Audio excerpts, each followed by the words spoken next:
let me welcome you to the second lecture of surface mining technology.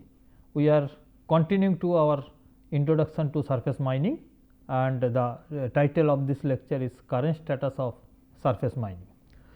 In last class we have started with the rock and rock mass characteristics. This part is already discussed this is the learning background of the course, then learning objective of this course, then learning outcomes of the course surface mining technology.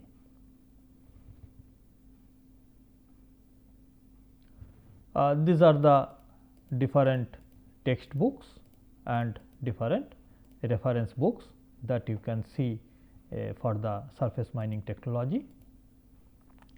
Let us retrospect the previous lecture. In the previous lecture we understand the rock and rock mass.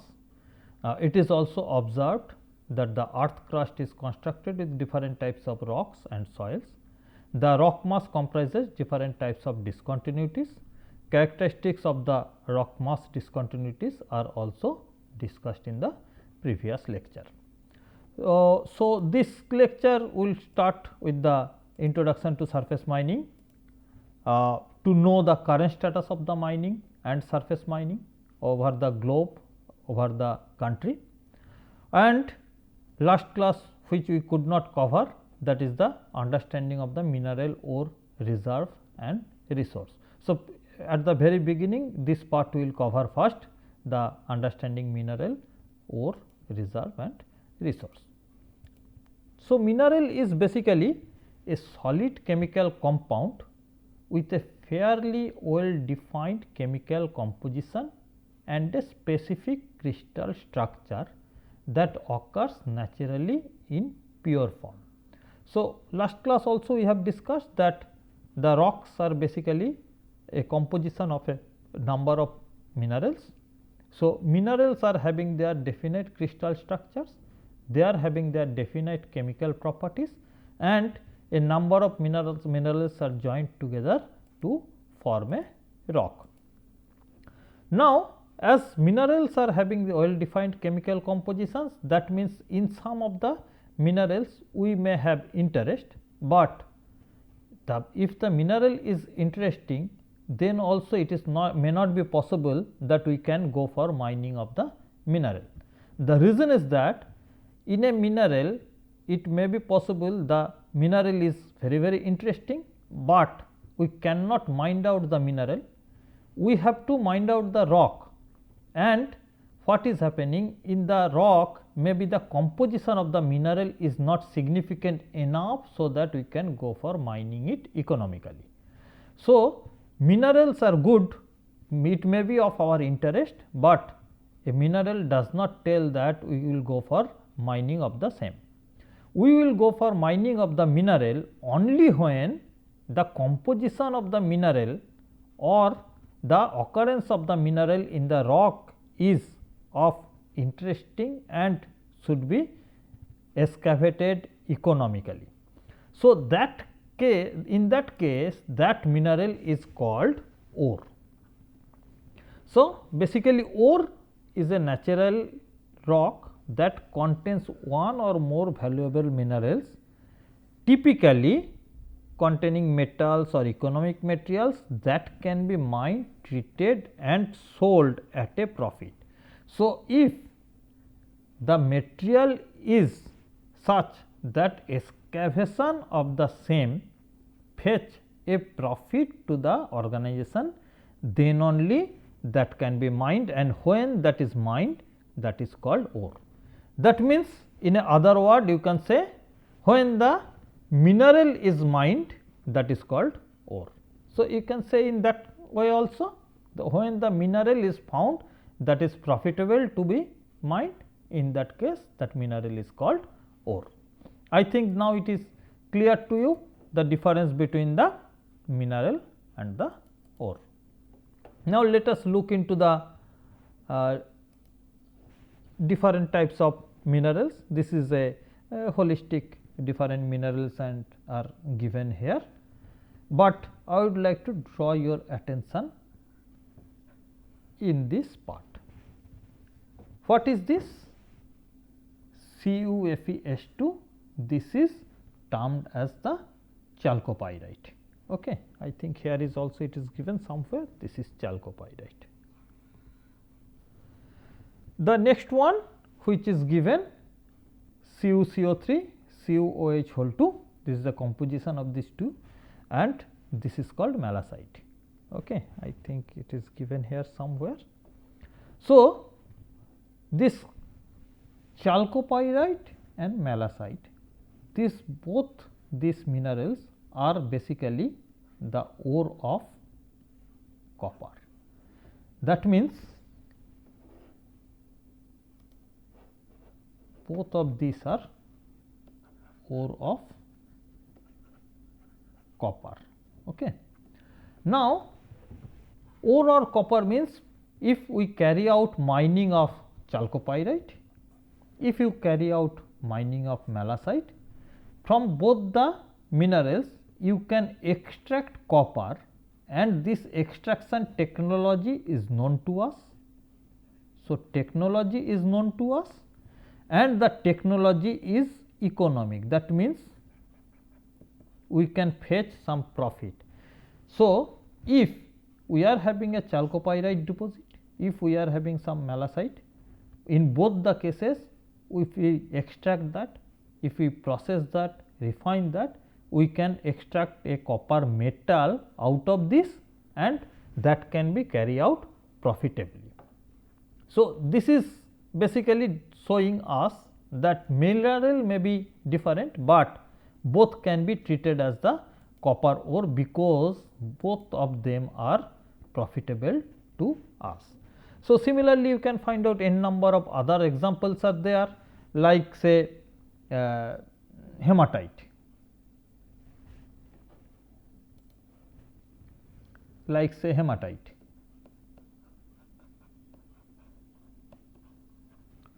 and you can say pyrite. So, what is happening in hematite?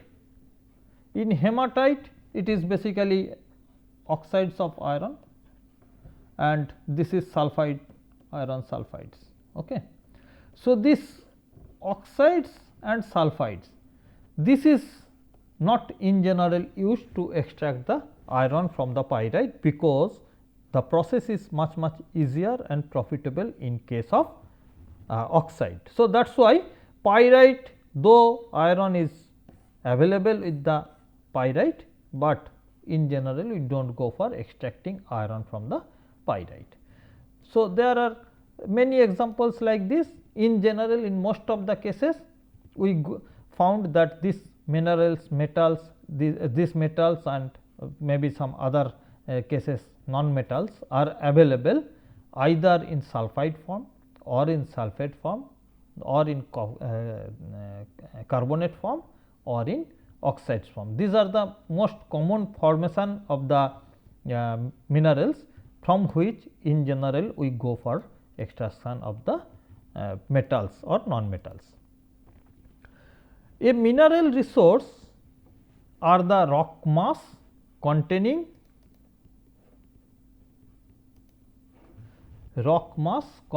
one or more minerals potentially valuable and for which reasonable prospects exist or eventually economic extractions.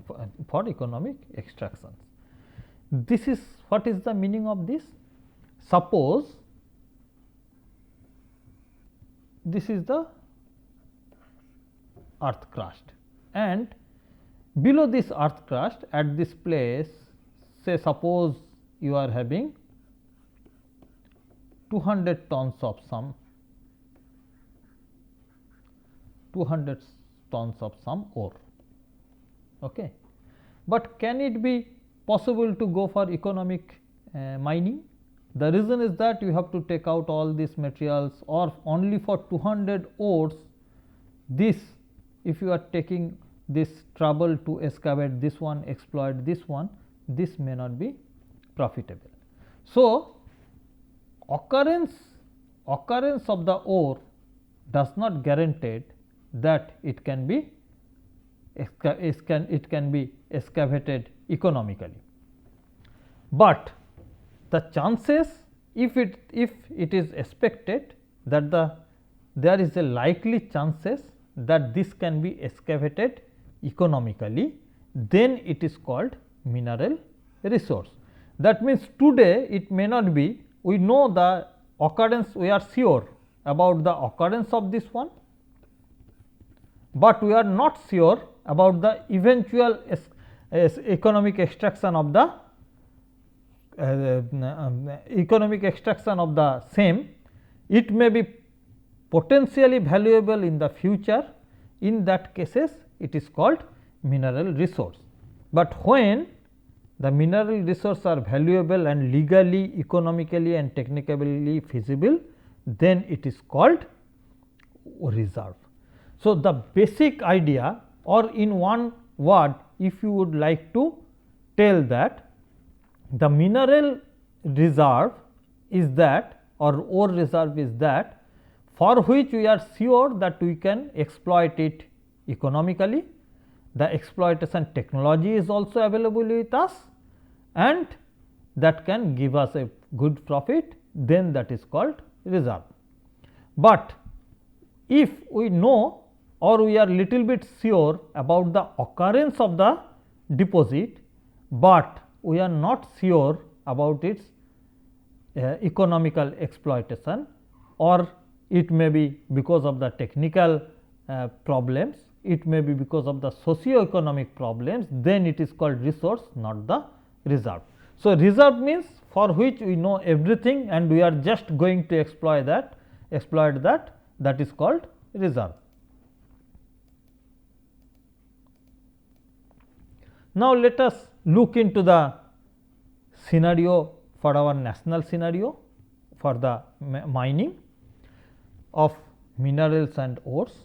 India is mining 87 minerals, which includes 4 fuel minerals, 10 metallic minerals, 47 non-metallic minerals, 3 atomic minerals and 23 minor minerals.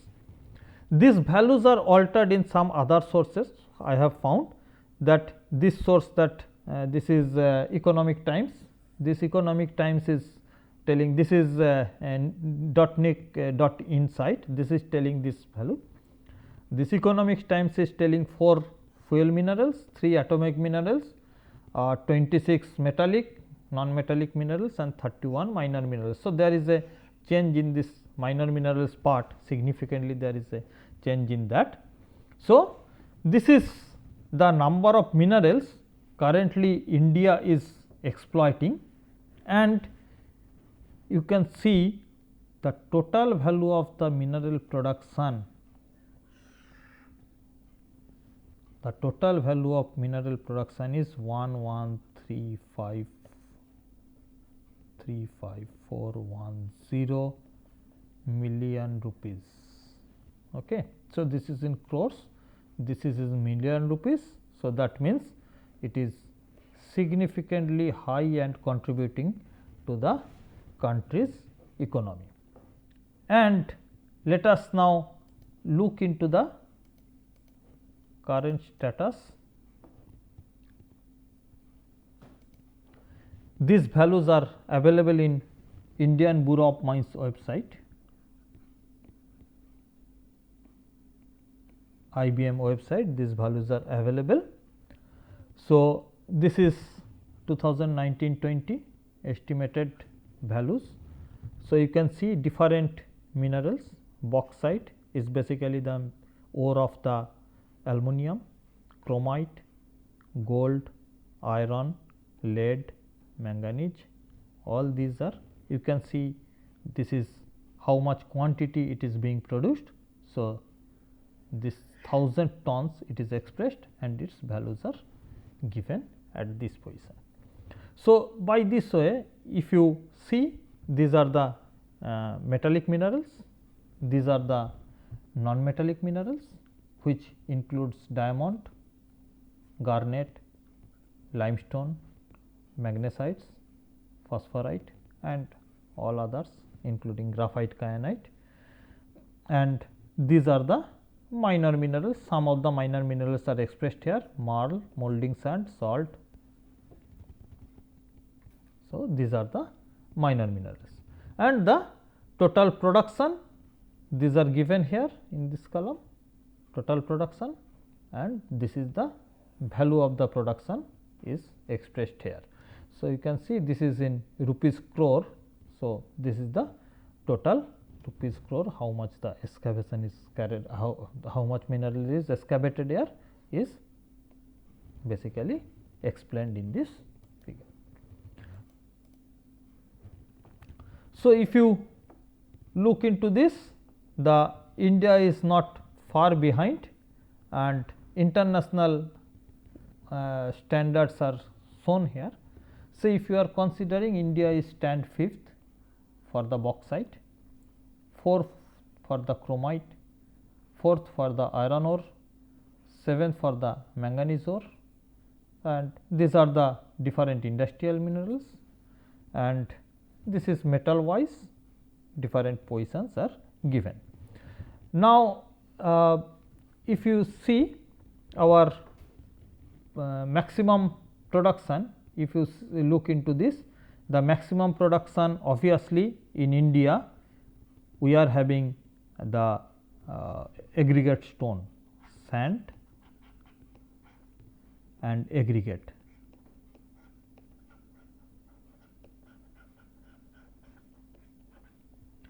Sand and aggregate, this is ranked 1 production wise, almost 1 billion tons, more than 1 billion tons of sand and aggregates are produced every year. The next mineral which is produced is coal, which is a fuel mineral, approximately 700 million tons of coal is being produced. Third, iron ore,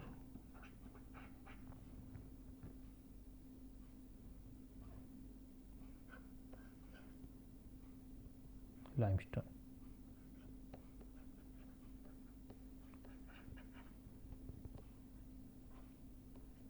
This is more or less ranking. You can see it is almost 300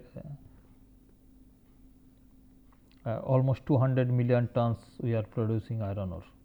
200 million tons of iron ores are being produced every year.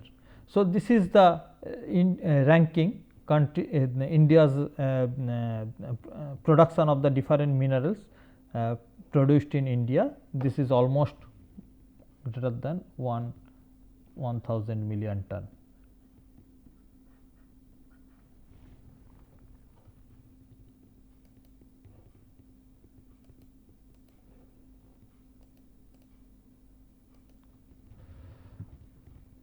If you look into the leasehold area, if you are looking into the leasehold area, you will find out the total leasehold area is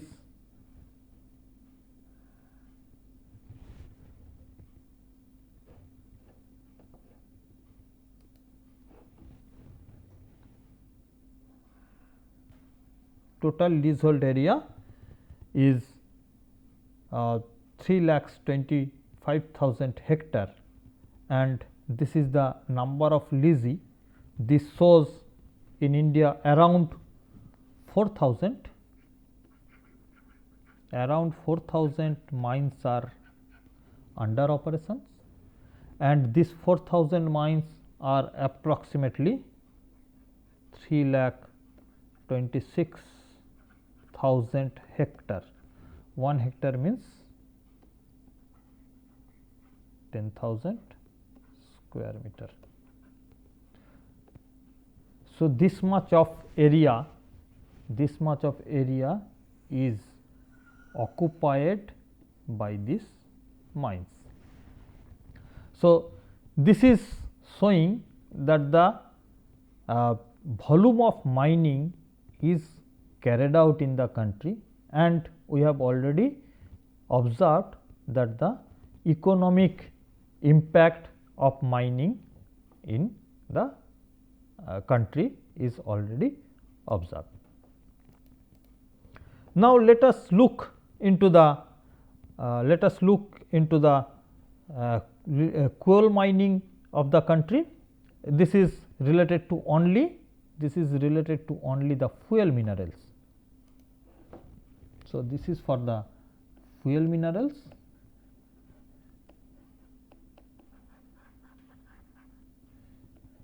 We are having 4 fuel minerals, major is coal, lignite, natural gas and crude petroleum. The coal we are having 571 mines under operations. In underground we are having 314 mines, 216 mines are there which are operating in the surface, and there are 41 mines which are operating both in underground and open cast mines. So, this 41 is included here also, in this place also. So, there are total number of coal mines is this. The total million ton production, coal production is 604 million tons. From underground the production is 64 million tons. For the open cast production is 540 million tons, and while the open cast mining is carried out, obviously the waste rock which is covering the coal, that rock has to be handled, and this is the 885 million meter cube of overburden are also being handled for this open cast coal mines. So, now from here I draw your attention that 314 underground mines are producing only 64 million ton, whereas 216 surface mine is producing 540 million ton. That means, on an average 2.5 million tons are being produced by each surface mines, whereas the average underground mines are producing only 0.2 million ton. That means, 2 lakh tons of materials coal are being produced from the underground mines. We are also having 17 lignite mines. In this 17 lignite mines, we are also getting in the similar rate 46 million ton. That means, again that 2.5 million ton per mine we are also observed here, and all these lignite mines are the surface mine. There is no underground mine available for the lignite mines, and this while these lignite mines are producing 46 million tons of lignite, simultaneously they are also handling 181 million meter cubes of overburden. So, that means, only if you are considering coal mining, we are almost 650 million tons of coal are being produced, and only 64 million ton is from underground,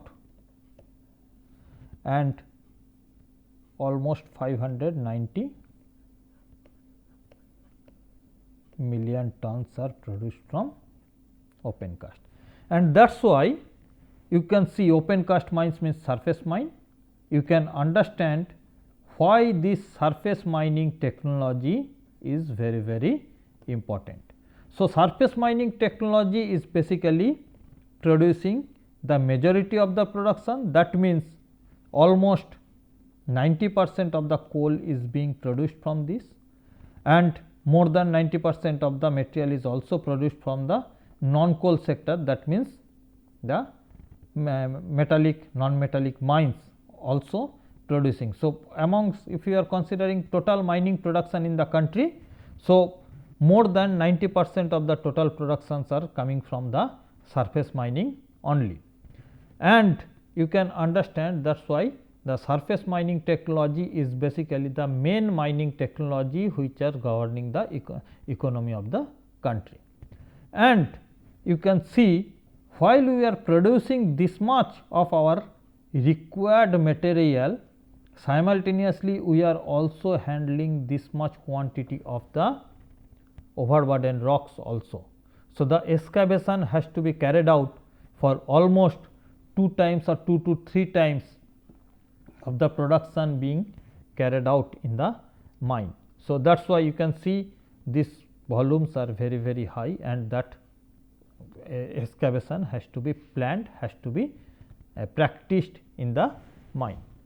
We are also having some production from the natural gas. This is 30,000 million meter cube is almost natural gas are being produced, that is through the well, drilled well, and petroleum, crude petroleums are also produced around 31 million tons from our different oil, crude oil mining, whether it is in Bombay High or in the Assam field, in from different petroleum mining sectors, it is being excavated. Now, let us look into the employment status, how much employment is being generated by the surface mining. This is carried out only for the coal sectors, other sectors data could not be collected. You can see the manpower deployed for the underground is this much, say almost 2 lakhs you can say. For open cast it is half of that, almost half of that, and it is surface. Now, let me define you about the surface. Surface means these are the mining workers, those who are carrying out mining. Surface workers means the office people, those who are in the surface. For underground, the timekeeper, for the safety people, or for the plant people, those who are working in the surface. This is the considerations of the that only, or the magazine people, these are considering in the surface. So, this is the employment, you can see almost double employment is there for this small production, but with the half of that this much is being produced. That means, surface mining it requires less manpower, but it generates very high, and this is also very important aspect for the surface mining technology. In lignite you can see only 10,000 people are deployed, and that is giving 46 million tons of lignite. So, this is very important. So, basically surface mining technology is a machine driven, high mechanization is observed in these cases, and that is why you can find out the production rate is much higher with a little bit of manpower deployment. That means, production rate means the material produce, tons produce with a particular specified time, maybe hour or maybe day, maybe year. So, production per year. So, this is production per year. Now, the second term I would like to introduce to you, that is called productivity. Productivity depends on the production rate you have achieved per unit employment. So, the production rate which you are achieving per unit employment, that is productivity, is also very high in case of surface mining technology. So, surface mining you are having high production rate, you are having high productivity, and that is why surface mining is very popular mining system in the, not only in the country, in the worldwide. So, surface mining is very popular. We can see its economic, effect onto the country's economic, country's growth. Surface mining technology, that is why is considered as the prime technology or the need of the time for the growth of the country. So, let us see some of the important or some of the notable mines. This is the first mines. This is the largest surface mine available in the world. This is Bingham Canyon mine. currently owned by the Rio Tinto.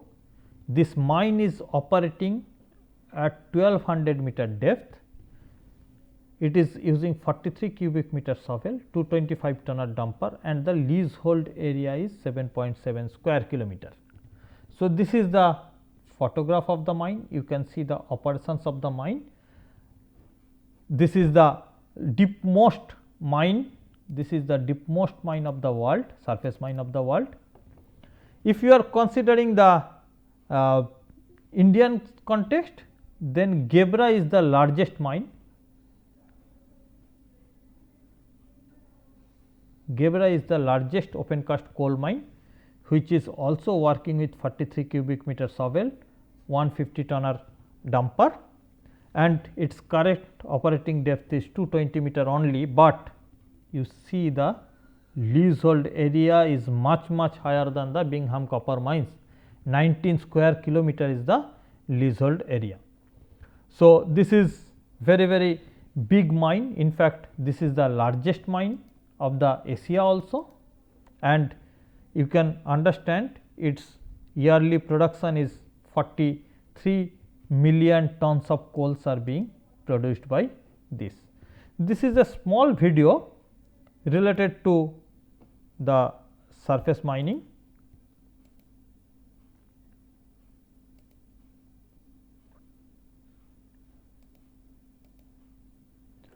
I can show you the different surface mining machine. You can see this machine is called dragline.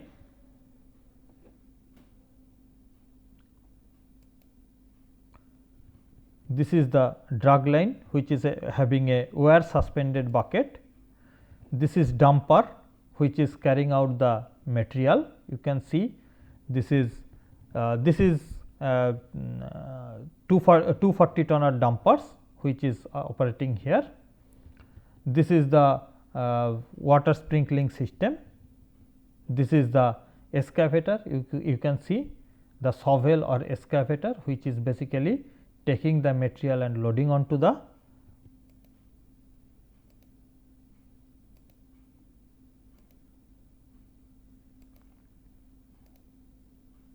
you can see this is the explosives are used for carrying out blasting.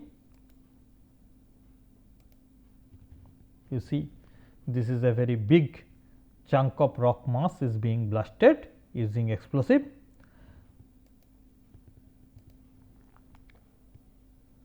Okay.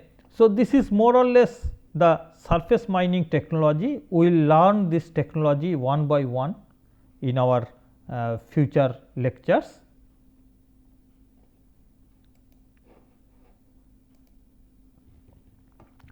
Now, let us have some little bit idea about the notable mines of the world.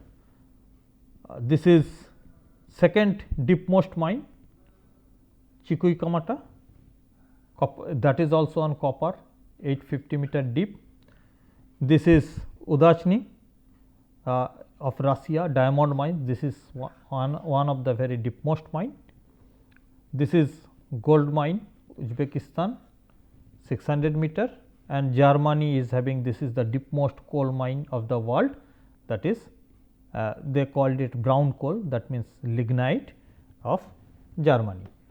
And some of the big machine you can see in this figure, this is the largest machine of the world, 220 meter long, 960 meter high, and 13,500 tons of weight.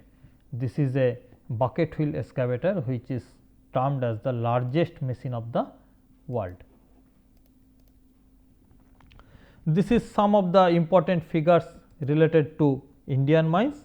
This is, you can see the Bina mines is the deepmost mine for the country, and Malajkhand is a big project. Gebra, Bina, Dipka, Gebra and Dipka, these are 40 million tons projects, and we are having, you can see this is the photo of the largest dragline, which is having 100 meter boom and 170 cubic meter bucket, and this dragline name is Big Muskie.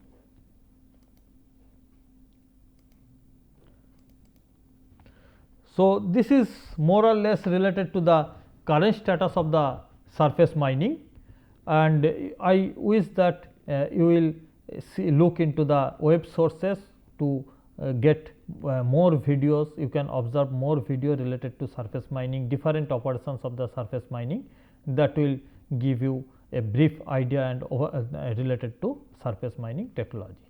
Thank you.